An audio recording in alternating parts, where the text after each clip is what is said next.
পৌষ সংক্রান্তিতে নেই জাঁকিয়ে শীতের সম্ভাবনা। পৌষের শেষে ফের আবহাওয়ার মোট সুইং। পরপর পশ্চিমে ঝঞ্ঝায় পৌষ সংক্রান্তি জাঁকিয়ে শীতে কাটা। আগামী দুদিনে কমবে সর্বনিম্ন তাপমাত্রা। পৌষ সংক্রান্তির আগে ঊর্ধ্বমুখী পারদ। সান্দাকপুতে নতুন বছরের প্রথম তুষারপাত। রাতভর তুষারপাতের পর সকাল থেকে পরিষ্কার আকাশ, ঝাঁ চকচকে কাঞ্চনজঙ্ঘা। তাপমাত্রা নেমেছে -1 ডিগ্রিতে। প্রথম তুষারপাত চুটিয়ে উপভোগ করছেন পর্যটকরা। নর্থ সিকিমের লাচুংয়ে প্রবল তুষারপাত। সকাল থেকেই সাদা বরফে চাদরে ঢেকেছে লাচুং। পুরো বরফে ঢাকা লাচুংয়ের রাস্তা বরফ হয়ে মজেছেন পর্যটকেরা। আর পর্যটকদের সুরক্ষার কথা মাথায় রেখেই আপাতত সিকিমের একাধিক ডেস্টিনেশনে বন্ধের সিদ্ধান্ত সিকিম প্রশাসনের। রাজ্যের টাকায় বাড়ি তৈরির প্রকল্পে এবার রাজ্যের নিজস্ব লোগো। আবাসে বরাদ্দ বন্ধ করে দিয়েছে কেন্দ্র, তাই গরিবদের পাকা বাড়ি তৈরির জন্য রাজ্য সরকারই টাকা দিচ্ছে। প্রকল্প বাংলার বাড়ি। বাংলার বাড়িতে এবার বাংলা লোগো। আর এই লোগো দ্রুত জেলায় জেলায় পাঠিয়ে দেবে নবান্ন। প্রধানমন্ত্রী গ্রামীণ আবাস যোজনার বাড়িতে কেন্দ্রের লোগো থাকে। রাজ্যের আবাসের টাকা পেলেন বিজেপি পঞ্চায়েত সদস্য। 1 দশক আগে প্রধানমন্ত্রী আবাস যোজনায় ঘরের আবেদন, কিন্তু দীর্ঘ অপেক্ষার পরও কৃষ্ণনগরে ঘর না মেলার অভিযোগ বিজেপি পঞ্চায়েত সদস্যের। অবশেষে মুখ্যমন্ত্রীর উদ্যোগে মিলল বাংলার বাড়ি। অ্যাকাউন্টে ঢুকেছে রাজ্যের আবাসের টাকা। পাকা ঘর তৈরির স্বপ্ন পূরণ হচ্ছে বিজেপি পরিচালিত ভীমপুর পঞ্চায়েতের সদস্য সৃষ্টিধর রায়ের। সধবা পাচ্ছেন বিধবা ভাতা। নদিয়ার শান্তিপুরে চরম গাফিলতি। স্থানীয় প্রশাসনের অভিযোগ, 2 বছর বিধবা ভাতা পাচ্ছেন শেফালিদে। আর লক্ষ্মীর ভান্ডারের বদলে বিধবা ভাতা পাচ্ছেন। টাকা নিয়ে ভাতা পাইয়ে দেন তৃণমূল নেতা। ভাতা বাবদ 24,000 পেয়েছেন শেফালি। জানাজানি হতেই ব্যবস্থার আশ্বাস ভিডিওর। সেটা তো আমি জানতাম লক্ষ্মী ভান্ডার ঢুকছে, কিন্তু পরে তো আমি জানতে পারলাম যে ওটা আমার বিধবা ভাতা করে দিয়েছে। আমি লক্ষ্মী ভান্ডার পাইনি, সেই হিসাবে আমি লক্ষ্মী ভান্ডার করার জন্য জমা দিয়েছি কাগজপাতি। উত্তম হালদার বললো যে তুমি আমাকে 1000 টাকা দাও, আর পরে লক্ষ্মী ভান্ডার হয়ে যাওয়ার পরে আমাকে 2000 টাকা দিয়ে 3000 টাকা মানে মোট আমাকে দিতে হবে। খুঁজতে খুঁজতে দেখলাম যে আমার অফিসের কিছু কর্মচারী এটার সঙ্গে যুক্ত। থেকে 2-3 বছর আগে যখন বার্ধক্য ভাতার এন্ট্রি হয়েছিল, তখন সঠিক মানুষের আধার কার্ড বা সঠিক মানুষের ব্যাংক অ্যাকাউন্ট সেখানে এন্ট্রি করা হয়নি। এটা ইচ্ছাকৃত অন্যায়, এটা একটা দুর্নীতি চক্রও বলতে পারে। সে প্রকৃত একজন লক্ষ্মীর ভান্ডারের বেনিফিশিয়ারি এবং তিনি সধবা, অথবা ততগুলো টাকা উনি ফেরত দিতে পারেন না, তিনি পারবেন না, সেটার ব্যবস্থা আছে। কিন্তু তার আগে উনি যদি প্রকৃতি দোষী না হন, এখানে যে দোষী মানুষগুলো আছে তাদেরকে ধরার জন্য পুলিশকে আমরা একটা চিঠি করেছি। বাইকে এসে হামলা, ধাওয়া করে পয়েন্ট ব্ল্যাঙ্ক রেঞ্জ থেকে পরপর গুলি। মালদার হেভিওয়েট তৃণমূল নেতা দুলাল সরকারকে খুনের ঘটনায় এবার পুলিশের জালে মালদা তৃণমূল নেতা নরেন্দ্রনাথ তিওয়ারি সহ 2। আর এই খুনে মাস্টার মাইন্ড নরেন্দ্রনাথ তিওয়ারি মঙ্গলবার থানায় ডেকে রাতভর জিজ্ঞাসাবাদ। বয়নে অসঙ্গতি মেলায় গ্রেফতার। 2022 থেকে দুলাল বনাম নরেন্দ্র গোষ্ঠীর গন্ডগোল। গ্রেফতার স্বপন শর্মা নামে আরও এক। ধৃত দুজনের 3 দিনের পুলিশ হেফাজতে নির্দেশ। দুলাল সরকার ওরফে বাবলা, নরেন্দ্রনাথ তিওয়ারির ওরফে নন্দু ছোটবেলার বন্ধু। বেড়ে ওঠা মালদার ঝলঝলিয়ায়। দুজনের বন্ধুত্বে ফাটল ধরে 2022 সালের পুরো ভোটে। আর 2025-এ খুন। বাবলাকে খুনে গ্রেফতার নন্দু। খুনের জন্য 50 লক্ষ টাকা সুপারি দেওয়া হয়। সুপারি কিলারদের জোগাড় করেছিল স্বপন শর্মা, জানালেন এডিজি দক্ষিণবঙ্গ সুপ্রতিম সরকার। কাল রাত্রিবেলা নরেন্দ্রনাথ তিওয়ারি এবং স্বপন শর্মা নামে দুজনকে আনা হয়, জিজ্ঞাসাবাদ করা হয়। এসপির নেতৃত্বে রাতভর জিজ্ঞাসাবাদ চলে এবং জিজ্ঞাসাবাদের পরে সকালবেলা এই দুজনকে গ্রেফতার করা হয়েছে। দুজনে এই ঘটনার মূল চক্রী ছিলেন। 50 লক্ষ টাকার বিনিময়ে সুপারি কিলিংয়ের একটা বরাত দেওয়া হয়েছিল। মালদা তৃণমূল কাউন্সিলর খুনে গ্রেফতার টাউন তৃণমূল সভাপতি নরেন্দ্রনাথ তিওয়ারি। ফাঁসানোর অভিযোগ নরেন্দ্রর। থানা থেকে বের করার সময় নরেন্দ্রনাথের অভিযোগ, বড় মাপের মাথা তাকে ফাঁসিয়েছে।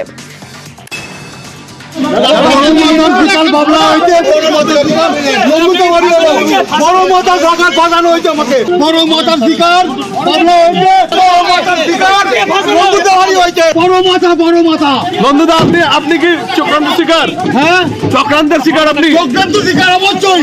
বড় মাথার শিকার, বড় মাথার শিকার, বড় মাথার শিকার বাংলা হয়েছে, বড় মাথার শিকার আপনি। ভুল করে সেদিন পাগলু গানটা গেয়েছিলেন। 14 বছর পর ভুল স্বীকার করলেন দেব। তখনও রাজনীতিতে পা রাখেননি, কিন্তু রাজনীতির মঞ্চে সেই তৈরি করেছিলেন বিতর্ক। 2011-21 জুলাইয়ের মঞ্চে দেবের পাগলু গান গাওয়া নিয়ে বিতর্ক। 14 বছর পর সেই ঘটনার জন্য প্রকাশ্যেই ভুল স্বীকার করে নিলেন ঘাটালের তৃণমূল সাংসদ দেব। 2011-তে শহীদ দিবসে আমি তখন একদমই নতুন, এখনই নতুন, তখন ভুল করে পাগলু গানটা গেয়েছিলাম। তখন বুঝিনি কে এই জায়গায় এই মঞ্চে, কারণ কিন্তু আমি সেদিন গাইনি, আমি এটা কোনদিন বলার সুযোগ পাইনি। হাজার হাজার লক্ষ লক্ষ মানুষ ছিলেন, তারাই পাগলু গানটা ধরেছিলেন, তারাই বলেছেন গানটা গাইতে। আজকে দাঁড়িয়ে বুঝতে পারি যে সত্যি যদি আরেকটু মন দিয়ে পড়াশোনাটা করতাম, সমাজে একটা ভালো মানুষ হতে পারতাম। পুলিশের জালে এবার পুলিশ কর্মীর বাবা, পাসপোর্ট জালিয়াতি চক্রে এবার রাজ্য পুলিশের এসটিএফের জালে পুলিশ কর্মীর বাবা। ধৃতের নাম সমীর দাস। তদন্তকারীদের দাবি, পাসপোর্ট জালিয়াতির পান্ডা সমরেশ বিশ্বাসকে জেরা করে সমীরের নাম সামনে আসে। মঙ্গলবার রাতে বারাসতের নবপল্লীর বাড়িতে হানা, গ্রেফতার, বাজেয়াপ্ত বেশ কয়েকটি আধার কার্ড। ছেলে পুলিশ বলে প্রভাব খাটিয়ে ভুয়ো আধার কার্ড তৈরি করতেন সমীর দাস। পরিবারের দাবি, মুদিখানার ব্যবসা করতেন সমীর দাস। পুলিশের জালে পুলিশ কর্মীর বাবা। তদন্তকারীদের নজরে পাসপোর্ট সেবা কেন্দ্রের ভেরিফাইং অফিসার এবং গ্রান্টিং অফিসারদের একাংশ। তাঁদের সম্পর্কে তথ্য পেতে রিজিওনাল অফিসে চিঠি। রুবি, শিলিগুড়ি, বহরমপুর সহ 5টি পাসপোর্ট সেবা কেন্দ্র থেকে তালিকা তলব। অনলাইনে পাসপোর্ট আবেদনের সময় 1500 টাকা জমা দিতে হয়। যে অ্যাকাউন্ট থেকে টাকা ঢুকেছে তার তথ্য চাওয়া হয়েছে। বাংলা শস্য বীমা প্রকল্পে টাকা দেওয়া শুরু করলো রাজ্য। বুধবার মুখ্যমন্ত্রী মমতা বন্দ্যোপাধ্যায় নিজেই এক্স হ্যান্ডেলে এই কথাই জানিয়েছেন। মমতা লেখেন, বাংলা শস্য বীমা প্রকল্পের আওতায় তাঁরা বাংলার 9 লক্ষ কৃষককে সরাসরি তাঁদের ব্যাংক অ্যাকাউন্টের মাধ্যমে 350 কোটি টাকা আর্থিক সাহায্য দিতে শুরু করলেন।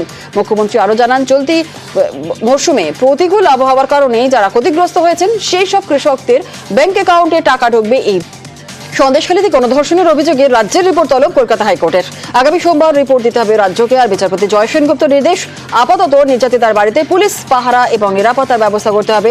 তদন্ত চলছে, খুব শীঘ্রই চার্জশিট দেওয়া হবে, জানান রাজ্যের আইনজীবী।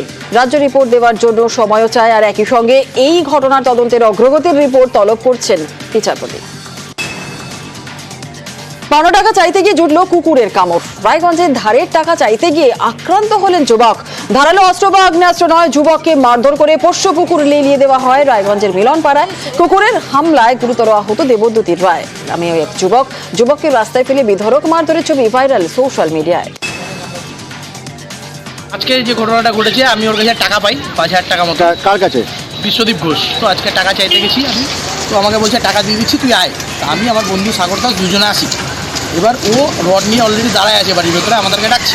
আমি যখন ঢুকতে গেছি, ও প্রথমে রড দিয়ে আমাকে ধাক্কা মারছে, নিয়ে কুকুরের শেল্টারটা খুলে দিয়ে আমাকে কুকুর লেলা দিচ্ছে আমার পিছনে।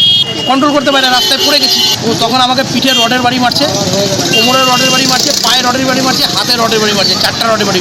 হসপিটালে গেছিলাম, সেখান থেকে আমি ইঞ্জেকশন নিয়েছি, ট্রিটমেন্ট করিয়ে আমি থানায় জিডি দিয়েছি। এটা খুব দুঃখজনক। এরকম ঘটনা আমরা জন্মের পর থেকে রায়গঞ্জ শহরে কোনোদিনও দেখিনি। এটা দেখে খুবই মর্মাহত। আইন অনুযায়ী ব্যবস্থা গ্রহণের জন্য পুলিশকে অনুরোধ জানাবো। মহিলাদের কটূক্তি করার প্রতিবাদ করতেই ব্যবসায়ীকে মারধর করেন পাশের দোকানদার। রাস্তায় ফেলে বেধড়ক মারধর প্রতিবাদীকে। এয়ারপোর্ট 1 নম্বর গেটে রাধাশ্রী বাজারের ঘটনা। পুলিশি অভিযানে গ্রেফতার অভিযুক্তরা। নিতার ভাইয়ের পকেটে 7mm। চাপড়ায় পিকনিক থেকে ফেরার পথে দুর্ঘটনা, আহত হলেন আজিজুল হক। কৃষ্ণনগরে তৃণমূল নেতার ভাই আজিজুলের কাছে আগ্নেয়াস্ত্র দেখতে পান স্থানীয়রাই, আর পুলিশ গিয়ে 7mm পিস্তল উদ্ধার করে। হারোয় ইটেভাটা থেকে বিজেপি নেতার তোলা আদায়ের প্রতিবাদ। বহেরাতলা গ্রামে আক্রান্ত মহিলা সহ 7 গ্রামবাসী। বিজেপি নেতা দিলীপ ঘোষ সহ তার দলবলের বিরুদ্ধে মারধরের অভিযোগ। আহত গ্রামবাসীরা হারোয়া গ্রামীণ হাসপাতালে ভর্তি। আর এই নিয়ে মুখ খুলতে নারাজ বিজেপি। তদন্তে হারোয়া থানা। বীরভূমের মোহাম্মদবাজারে স্ত্রীর ক্ষতবিক্ষত দেহ উদ্ধারের ঘটনায় নয়া মোড়। স্বামীর বিরুদ্ধে স্ত্রীকে খুনের অভিযোগ। বেশ কয়েক বছর প্রেম করার পরও সুচিত্রাকে বিয়ে করতে রাজি ছিল না সন্দীপ। দাবি মৃতার পরিবারের। শেষে মোহাম্মদবাজার থানার হস্তক্ষেপে মন্দিরে বিয়ে হয় তাদের। অশান্তির কারণে সন্দীপের স্ত্রী সুচিত্রা বাপের বাড়িতে ছিল। মঙ্গলবার রাতে বাড়ি নিয়ে যাওয়ার নাম করে সন্দীপের বিরুদ্ধে খুনের অভিযোগ সুচিত্রার পরিবারের। গাইঘাটায় লোনের আবেদন না করে ব্যাংক অ্যাকাউন্ট ঢুকেছে টাকা, চাপ দিয়ে সেই টাকা আদায়ের অভিযোগ সিভিক ভলেন্টিয়ারের বিরুদ্ধে। আর এর আগেও নাকি অ্যাকাউন্টে ঢুকেছিল টাকা, দাবি 2 মহিলার। সেবারেও সিভিক ভলেন্টিয়ারের বিরুদ্ধে চাপ দিয়ে টাকা আদায়ের অভিযোগ। না জানিয়ে সিভিক ভলেন্টিয়ারের স্ত্রীর বিরুদ্ধে সই করানো দাবি 2 মহিলার। পরে অ্যাকাউন্টে টাকা ঢুকলে তা হাতিয়ে নেওয়ার অভিযোগ। বিষয়টি খতিয়ে দেখার আশ্বাস গাইঘাটার ভিডিওর। আমাদের ওই ব্যাংকে লোন ঢুকছে, কিসের লোন আমরা বুঝতে পারছি না। ওই তাপস বলে একজন আছে, ওইকে এসে টাকাগুলো সব নিয়ে যাচ্ছে। প্রথম একবার ঢুকেছিল, তুলে দিয়েছি 10,000, আবার 10,000 ঢুকেছে। রেল পুলিশ ওই সেটাই। হ্যাঁ, বলছে ওগুলো মাটি কাটার টাকা, ওদের তুলে দিতে হবে। আগে আসতো ঘন ঘন, বউও এসেছিল। তারপর বললো লোকের টাকা তোমার বইতে ঢুকাবো, যে তুলে দিতে হবে। প্রথমবার ঢুকে 11,000 টাকা, তারপর ঢুকেছে 10,000 টাকা। এই 10,000 টাকাটা আমার ব্যাংকের বইতেই ছিল, আমি দিচ্ছিলাম না। পরে ওরা এসে জোর করছিল যে তাপসের বউ ব্যাংকের বইটাই নিয়ে গেছিল।